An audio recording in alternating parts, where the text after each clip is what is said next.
Okay,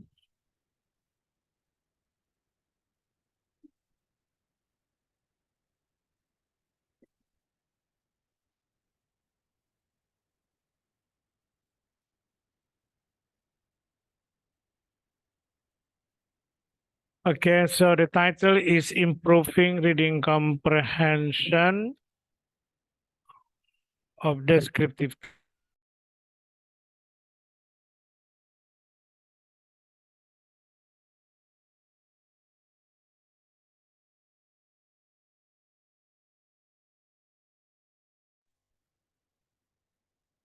Okay, but because this is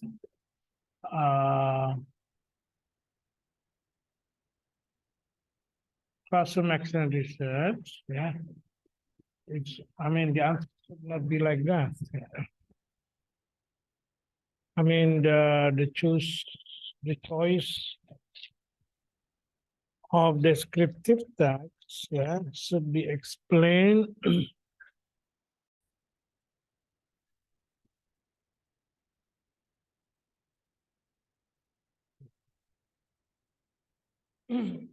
so once again, yeah, when we are doing classroom action research, so all the reason, yeah, to choose a particular aspect of our teaching or the what's that?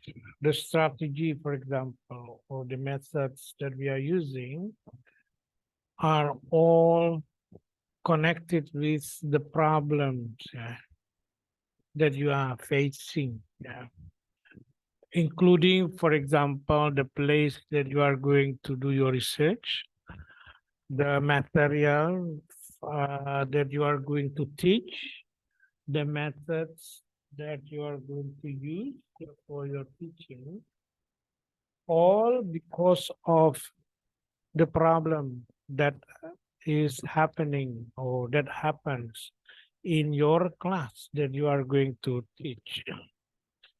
So in your introduction, there should be the connection between the problem that are facing by the students and then your efforts or the teachers effort to solve the problem, because classroom action research is designed in order to solve the problem. So once again, the title should be really contextual. What I mean contextual here is that it's really happening in the context. Yeah. So not because that descriptive text is easier for students. Yeah. So it is even that you choose descriptive text because the student have problem with descriptive text. Yeah. Now, if you are not the teacher over there, be careful. Yeah. Uh, Actually, you are not allowed to do classroom action research if you are not the teacher over there. But because now we are learning how to do classroom action research, so we agreed to allow students to do classroom action research. But the thing that you have to make sure in your proposal is that the problem that you are describing in your introduction is the real problem that is happening in the particular classroom that you are going to do the research.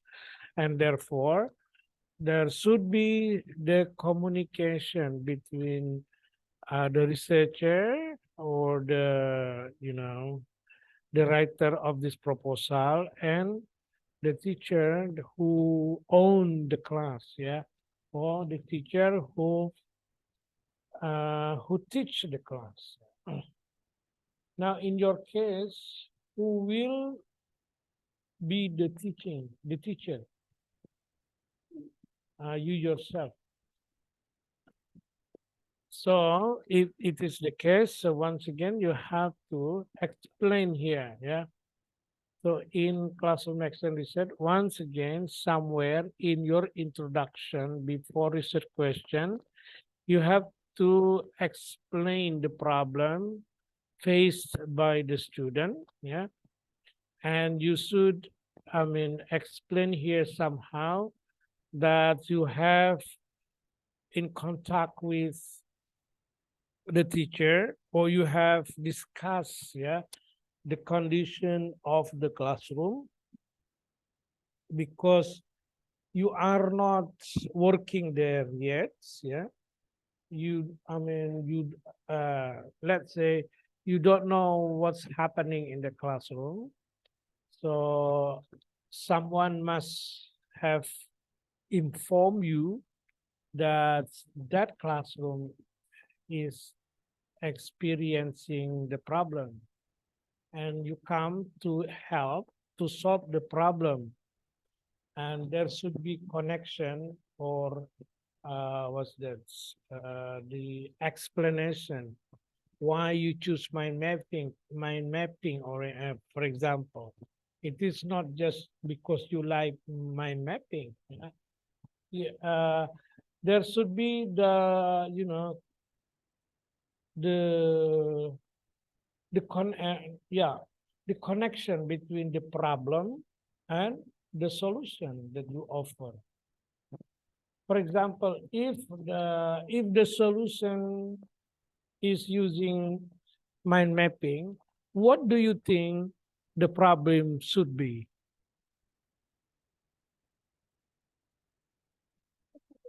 Ya, kalau kita mau ngajar, solusinya itu harus pakai mind mapping. Kira-kira masalahnya apa? Supaya logis gitu ya, supaya apa ya, antara masalah dengan solusi itu nyambung.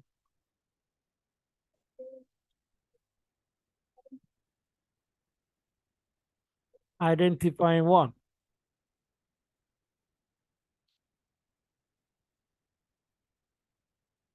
Because they have to identify the structure. So the correct or the better way to teach is using mind mapping. Is that what you're saying?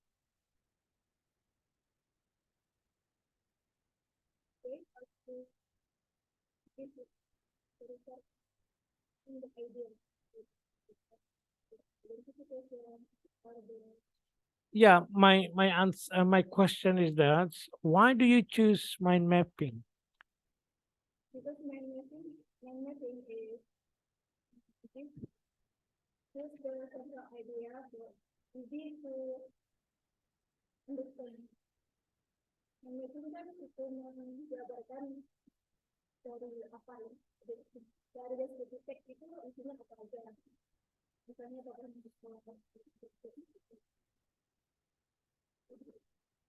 So you think that using mind mapping will help students?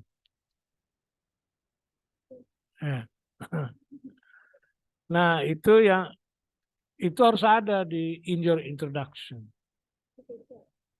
Yeah, difficulties in let's say the problem with descriptive text. Yeah. The student, for example, have difficulties in let's say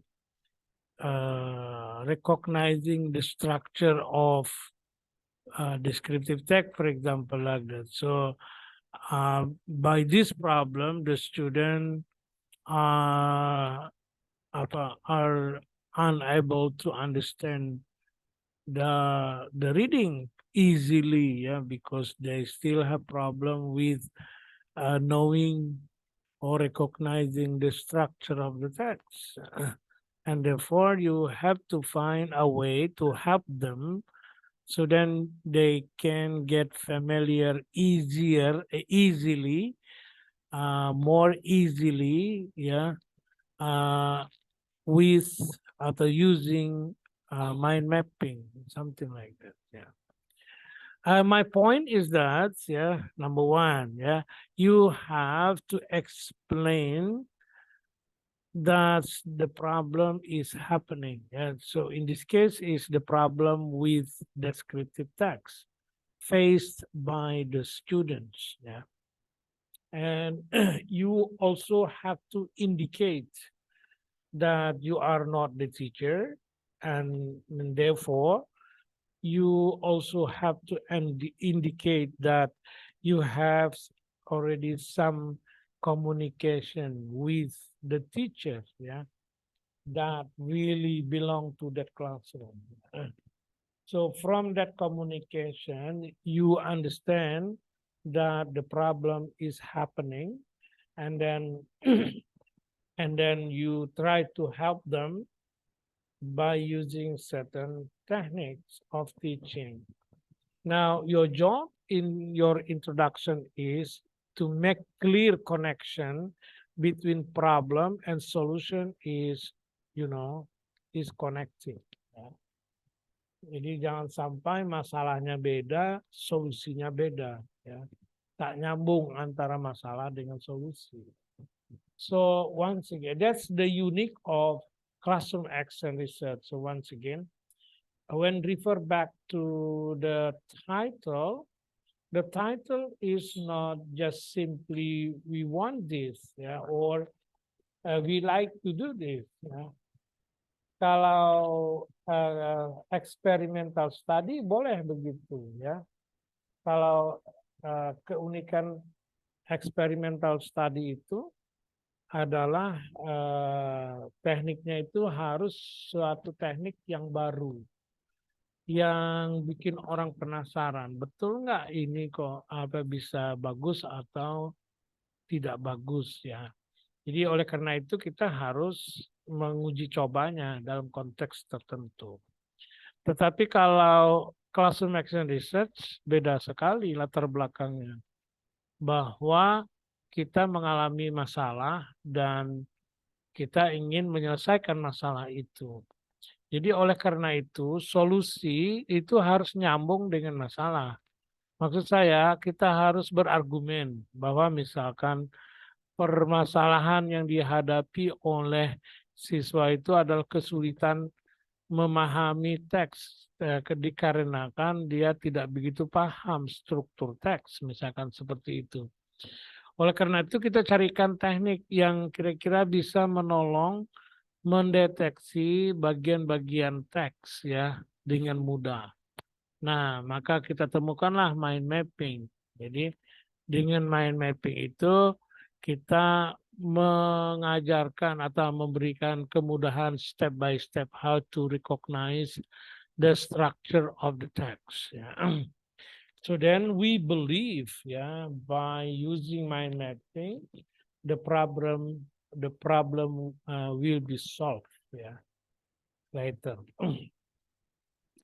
Now that's the very basic, correction, for your introduction in terms of your title. It should be like that. Yang lain-lainnya ya bolehlah nambah informasi lain-lain ya. Tapi yang tadi itu benar-benar that's the key ideas of classroom action research. Jangan sampai kita classroom action research tapi introduction-nya bukan classroom action research sama sekali. Oke, dan research question sebenarnya sudah oke, cuma bahasa Inggrisnya aja yang salah ya. Tidak bisa mengatakan how does the improvement, ya kan? Harusnya how does the use of mind mapping improve this, nah, kan gitu aja. Oke, research purpose should be the restatement of your research question. Jadi diperbaiki lagi. Kemudian research significant, I skip that one. Research terminology, ini. Research terminology, you should put the terms that are relevant to your research. Kira-kira your research itu apa? Di sini reading comprehension oke, tapi kamu bedakan antara reading dan reading comprehension. Are you also dealing with reading Ya kan? Tidak kan? Nah, kamu hanya reading comprehension. So I think reading comprehension need to be explained. And then descriptive text, ya bolehlah. Mind mapping, ya. Mind mapping yang paling penting. Kalau mind mapping is created by writing down central theme, itu bukan definisi. Itu cara menggunakan mind mapping. We, I mean, we define mind map. What do you mean by mind map? Is it mind mapping or mind map?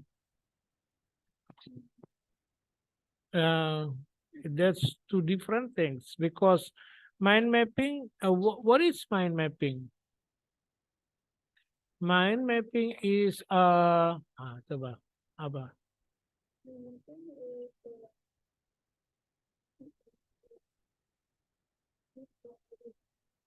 No, in your case, in your research, what is mind mapping? Is mind mapping something or is mind mapping an activity? Nah, the technique, ya. Jadi mind mapping is a technique of teaching kan itu, bukan something. Something bukan misalkan mind mapping adalah gambar misalkan seperti itu kan enggak. Mind mapping itu adalah teknik mengajar, right? Right?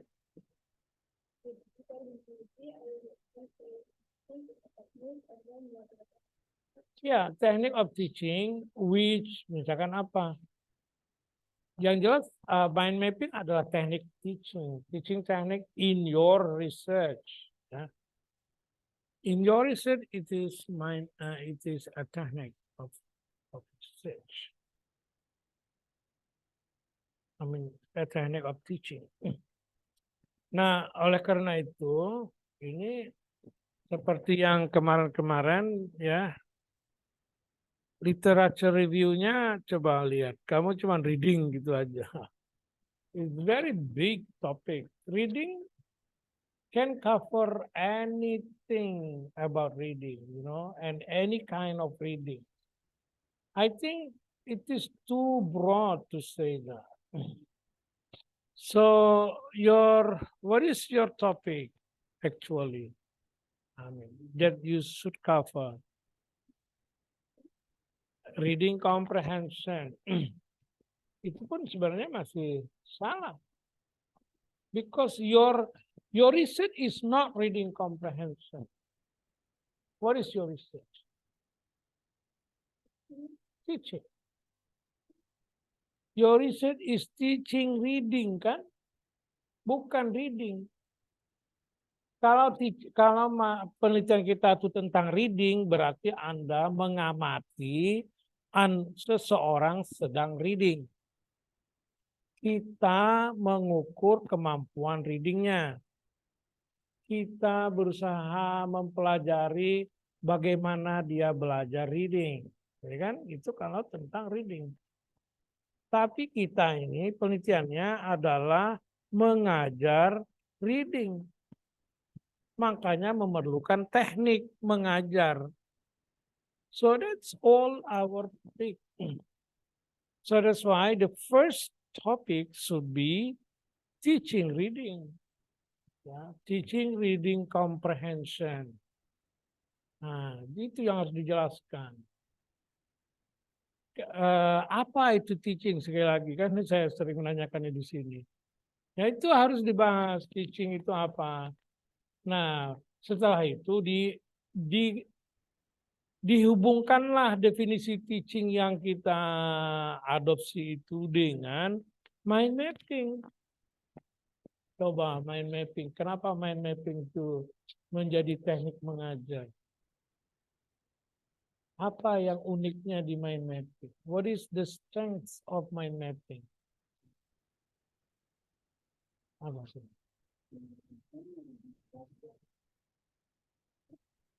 What are the very basic activities when you are using mind mapping?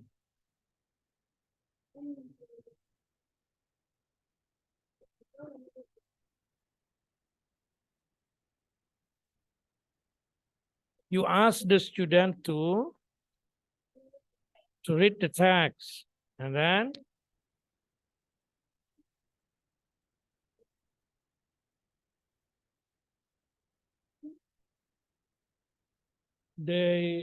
you ask the student to draw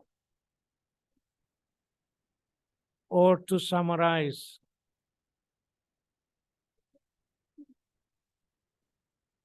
Uh, so why do you think that you need to ask them to do that?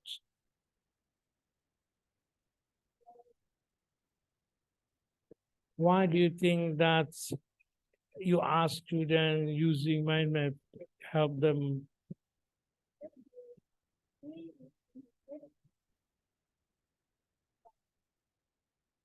Nah. So all of those things should be related to the definition of teaching. So teaching itu apa jadinya? Nah, jadi kita berargumen bahwa teaching itu begini-begini, tekniknya begini, kan gitu. Misalkan paling basic definisi teaching yang kita adopsi itu adalah teaching is apa tadi itu? Misalkan design an activity for student to involve, misalkan gitu. Because by involving an activity, the student activate their misalkan apa their imagination, so then it help them to understand better ya if they are reading for example like that. Jadi itulah yang harus sebenarnya dibahas di sini ya, bukan reading. Karena penelitian kita bukan tentang reading. Kita penelitiannya tentang teaching reading. Nah, di dalam teaching reading, tetaplah kita itu membahas reading comprehension. Tapi temanya tetap teaching reading comprehension. So, in teaching reading comprehension, there are two keywords, kan, teaching and reading comprehension. So you also need uh, uh, to discuss ya properly and sufficiently about reading comprehension. Nah, apa itu reading comprehension? Ini yang justru harus dibahas panjang lebar. Di sini cuma 2 paragraf. Reading comprehension yang harus kita bahas, misalkan bagaimana mengukur reading comprehension, how to measure someone's comprehension, student comprehension. Because in your teaching, to understand whether your teaching is useful or not, you will measure their level of comprehension. And so that's why reading, in this section, reading comprehension, that you need to explain, that's in order to actually to measure your success of teaching. So you want to determine, you want to conclude that your teaching is successful or not by measuring student comprehension. So that's why reading comprehension here is important to elaborate more, yeah, the way how you deal with reading comprehension. Now let me ask you, what are the aspects of reading comprehension? If someone, for example, want to comprehend something, so what they need to master, what skill they need to master? Apa? Sorry?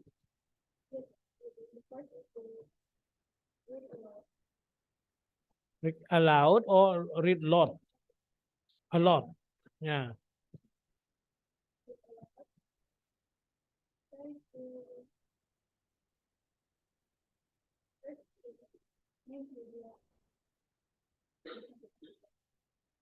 So the first one is main idea. And then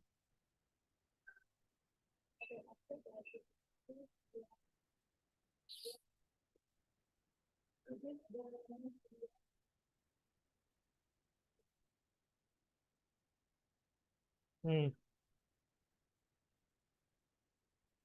Nah, itu yang harus dibahas di sini. The components of reading comprehension. So usually reading comprehension covers like main idea and then details, vocabulary in context, yeah,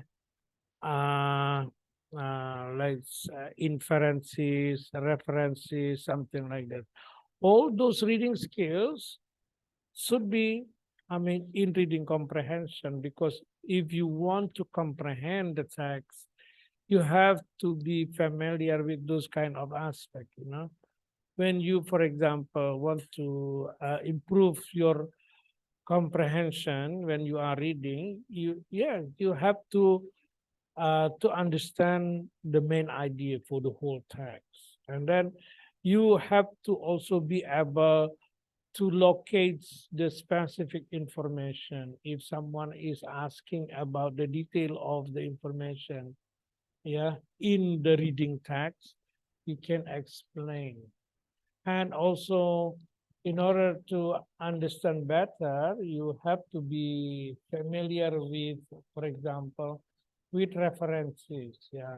What we mean references here is that, for example, the pronoun, pronoun they, them, its, and so on like that can refer to this, refer to that, and so on like that. And also any other information, because in bahasa Inggris, in English, a repetition is not, allowed or is avoided. So the writer usually use pronoun, yeah, pronoun to avoid repetition. So then, as reader, we have to understand, yeah, the references namanya, and then we also have the skill of inferences.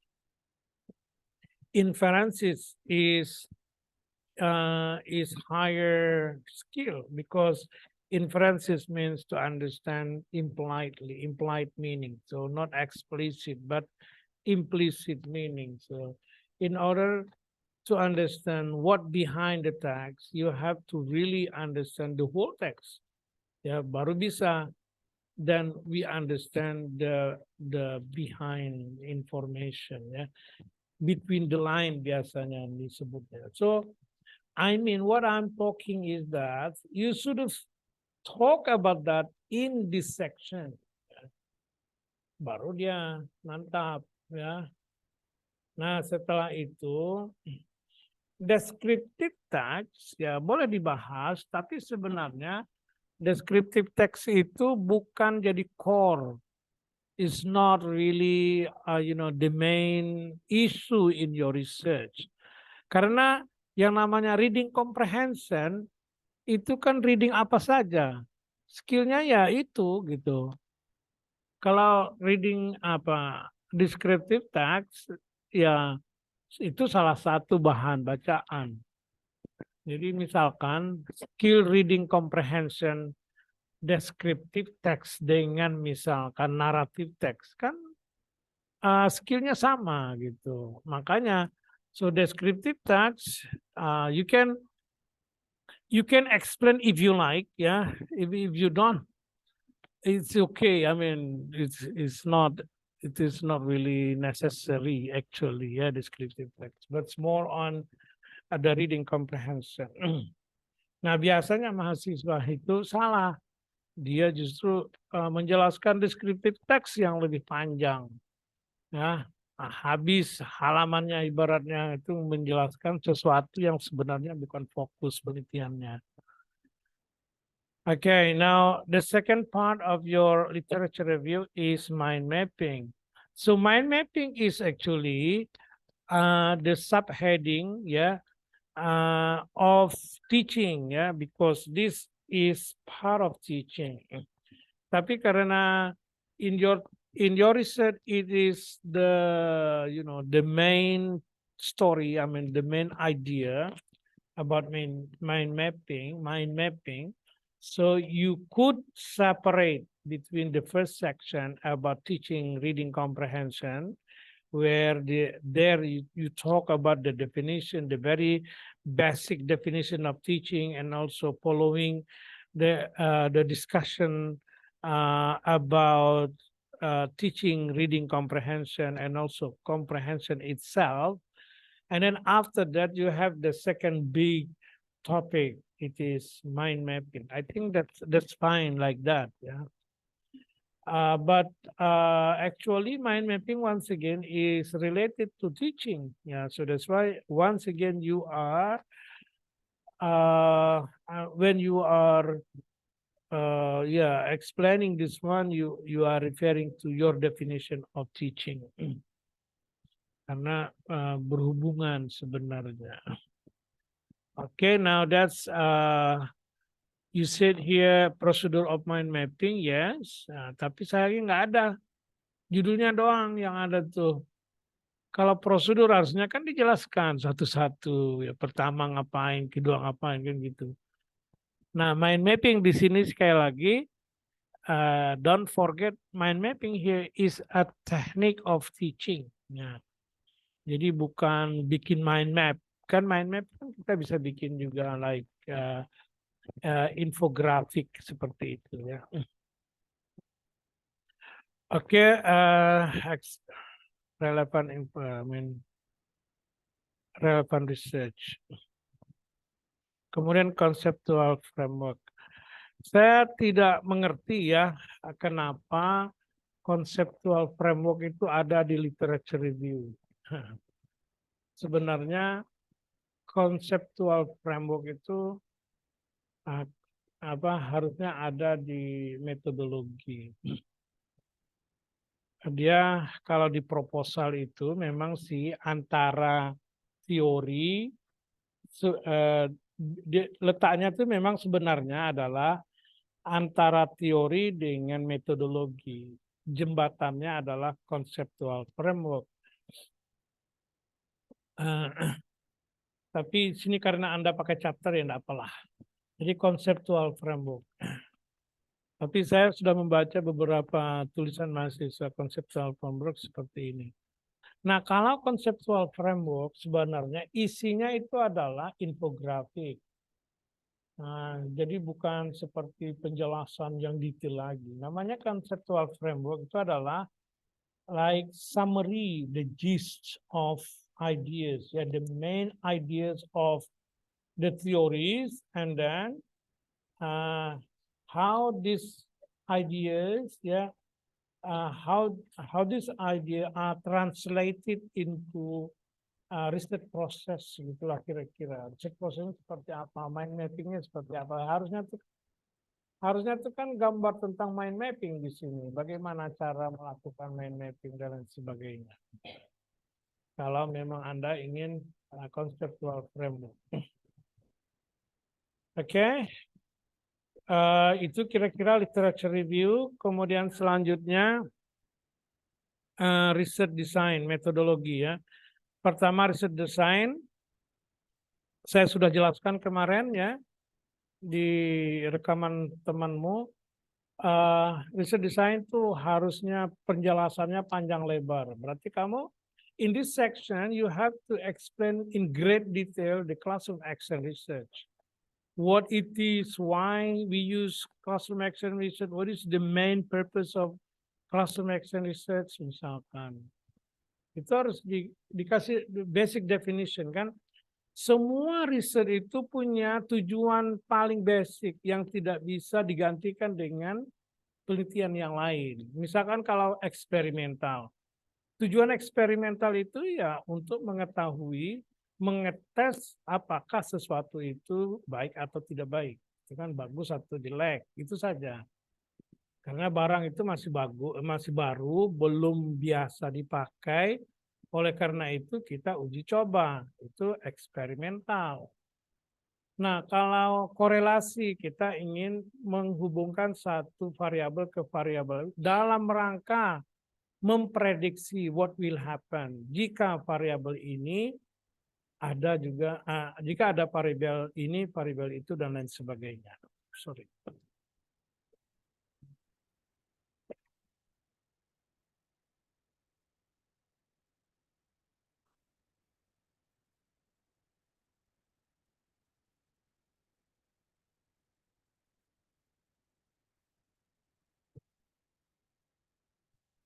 Nah, kalau classroom action research tadi apa?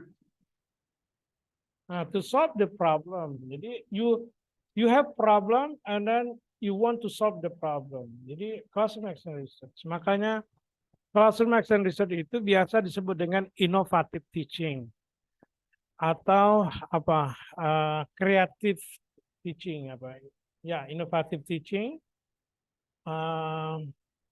apa ya creativity in teaching gitu lah kira-kira teacher creativity biasanya disebut demikian.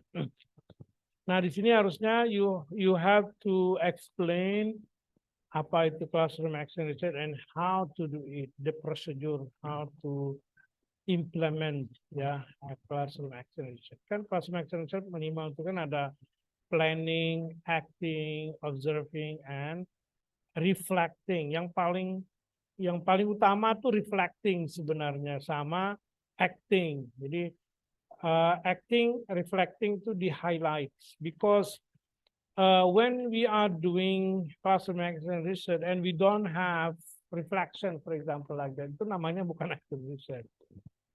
Sekali lagi, nama lain dari classroom action research itu adalah reflective teaching. So you need to do reflection.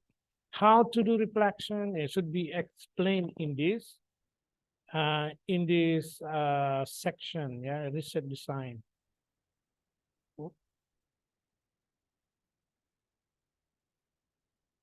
Nah, di sini. Oke, riset partisipan boleh di sini.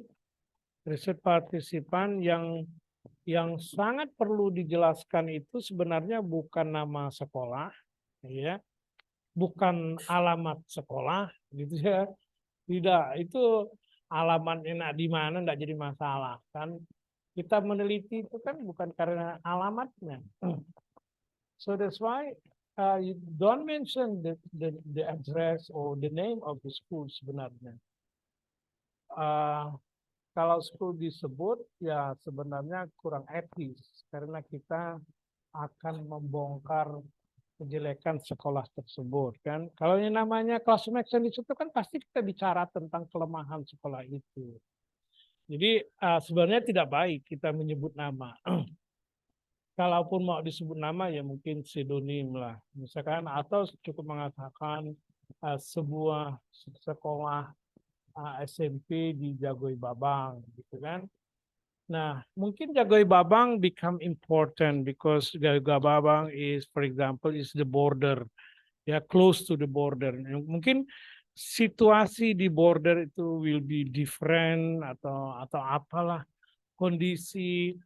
Misalkan Jagoi Babang kalau dia itu sangat terpencil, berarti itu yang menjadi sesuatu yang unik dari sekolah yang akan kita teliti. Nah, kalau informasi itunya boleh diceritakan, tetapi kalau cuman alamat nama gitu aja, we don't know. Iya saya tahu Jagoi Babang, tapi kalau orang lain kan belum tentu tahu Jagoi Babang seperti apa. Jadi oleh karena itu you need to give more information, ya. So once again, in research the name is not important. Bahkan nama itu harusnya disembunyikan, tidak boleh dimuncul-munculkan. Kecuali nama itu menjadi sesuatu yang memang hubungannya dengan keunikan sebuah sekolah atau sebuah konteks penelitian yang akan kita lakukan. Now, the other thing that you need to explain in this section is that the uniqueness or the specific information about how teaching English is happening or is in place of this of the school. Apakah dia misalkan menggunakan kurikulum apa, pelaksanaan yang lebih umum itu seperti apa, pembelajaran bahasa Inggris itu seperti apa gitu yang lebih common ya. Nah, so dalam classroom action research yang kita jelaskan itu harus konteks di mana sekolah itu gitu. Jadi kita dapat informasi yang sangat jelas. Berbeda dengan misalkan experimental study. Kalau experimental study itu lebih lagi tidak boleh menyebut nama sebenarnya aturannya itu. Karena benar-benar kita itu memberikan sebuah treatment, uji coba itu yang harusnya tidak ada hubungannya dengan lokasi tertentu. Alright, so that's a participant. Now you need to situate the place of your research. Now also you need to mention the number like here, for example, 20 students. Yeah, if you think that also the teachers are involved, so you need to also to mention. Yeah. Ya, like mungkin kolaborator atau apa namanya, ya partisipan observer seperti itu. Oke, and then data collection, data analysis. Nah ini kan yang kesalahan. I don't know ya, ini repeating apakah kalian mengikuti model atau apa, saya tidak tahu ya. Ya, kan coba secara logika aja tidak masuk akal gitu kan. Anda menjelaskan data analisis, tetapi yang Anda jelaskan itu adalah apa ya? Itu harusnya di riset design ya, tahu bah. Ya, karena riset data analisis kan harusnya menjelaskan tentang data. Misalkan saya punya 3 jenis data. Data tes, data interview, data observasi, atau 4, data field note, jadi 4. Berarti kan setiap data itu kita jelasin. Data tes gini saya menganalisisnya. Data interview begini saya dan selanjutnya. Ya disinilah dia you explain ya in here data analysis.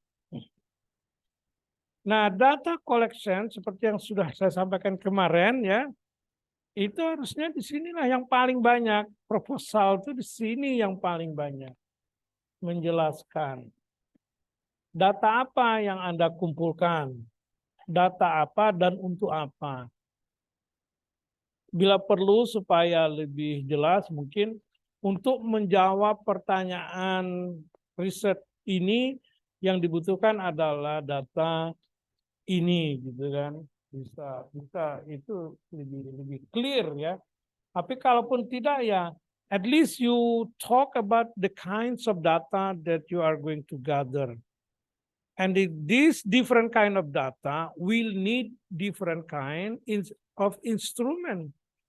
So in this section yang ini cuman sangat ini, in this section you have to talk about the kind of data. And you have to talk about the tools ya for data collection atau yang disebut dengan instrumen penelitian biasanya. Nah, dalam dalam classroom action research itu tidak ada istilah pretest, post-test seperti ini. Kalau ini nih namanya experimental research. Sebenarnya ada, tetapi kita berusaha untuk menghindari terminologi inilah pokoknya. Nanti mix up ya, kecuali kalau kita memang sudah mahir metodologi ya, saya tidak melarangnya. Tapi kalau kita sementara karena baru belajar, jangan menggunakan terminologi yang tidak biasa. Misalkan kalau eksperimental riset, iya terminologi yang kita pakai itu pre-test, post-test. Tapi kalau yang namanya classroom action research, kita tidak menggunakan terminologi itu yang common. Kita cukup mengatakan tes, ya. Tesnya pun tidak ada istilah pre-test, post-test. Karena kita tidak sedang menguji sesuatu, kita sedang menyelesaikan masalah. Jadi kan tesnya itu hanya dilakukan di akhir biasanya. Di awal tuh kita sudah punya informasi tentang masalah yang dihadapi. Nah, kan begitu. So once again, this in this section should be a long section because you need to explain lots of things about data collection. Ya. Mana? Ini kan ini harusnya di tempat tadi, ya. Ini kan tentang table of specification ataupun tentang ya this is table of specification of the test, ya. Harusnya di tempat tadi tempatnya ini. Kemudian ini adalah tes. Nah, tes itu kamu harus jelasin. Tes itu kamu ngambil dari mana? Kalau bikin sendiri harus dijelaskan bagaimana kualitas tes kamu. Ya. Karena tes ini menjadi data. Data kalau salah, instrumennya datanya jadi salah. Kalau datanya salah berarti semua penelitian kita salah, gitu kan? And therefore instrument should be explained ya in great detail that you have a good quality instrument. Ya. Terutama tes lah, yang lain-lain masih bisa dikarang-karang ibaratnya. It depends on the way what you need in your observation. For example, you can really think about that. But if you are talking about tes itu kan alat mengukur. Kalau alat ukurnya salah, ya nanti hasilnya salah. Seperti kita ingin inilah nimbang, misalkan nimbang emas, tapi pakai timbangan gede, ya kan nggak bisa lah. Timbangan emas itu kan yang gram aja bisa mendeteksi gitu kan, nah, seperti itu. That's the logic behind the instrument. Okay, I think that's all for the whole thing. References-nya it looks okay sudah. Ya, tinggal mungkin agak diperbanyak. Ini memang sudah minimalis sudah cukup gitu ya. Tapi proposal yang bagus itu minimal tuh 2 halaman lah ininya. Tapi biasanya kalau yang namanya referensi itu bukan begini ya. Dia itu ya saya tunjukkan. Dia itu satu spasinya 1 ini. Yang ini 1, tapi yang di ini 12. Begini dia. Caranya tuh seperti ini. Kalau referensi cara menulisnya. Bukan FVA itu ininya. Ini spasinya tuh loh. Spasinya itu begini cara kalau referensi. Tapi kalau kita pakai aplikasi biasanya kayak tadi. Tapi itu harus disetting di aplikasinya. Kalau Mendeley biasanya ya bukan hanya Mendeley, hampir semua aplikasi ya kita sendiri yang harus kalau masalah spacingnya ya. I'm talking about the spacing. Jadi seperti ini. Enggak tahu saya. Udah.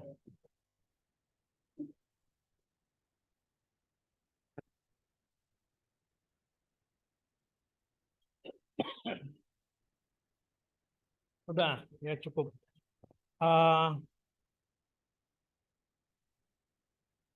Dari segi menulis referensi saya kira tadi sudah betul ya. Stylenya sudah APA.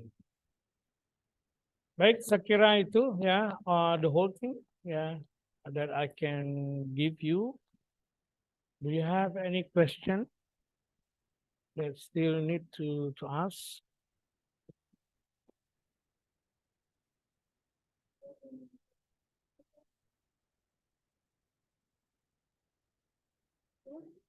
Teaching reading comprehension.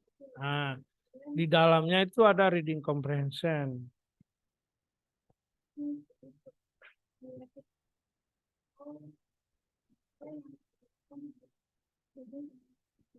Yeah, because your research is about teaching. Okay. All right, I stop this one. I stop share.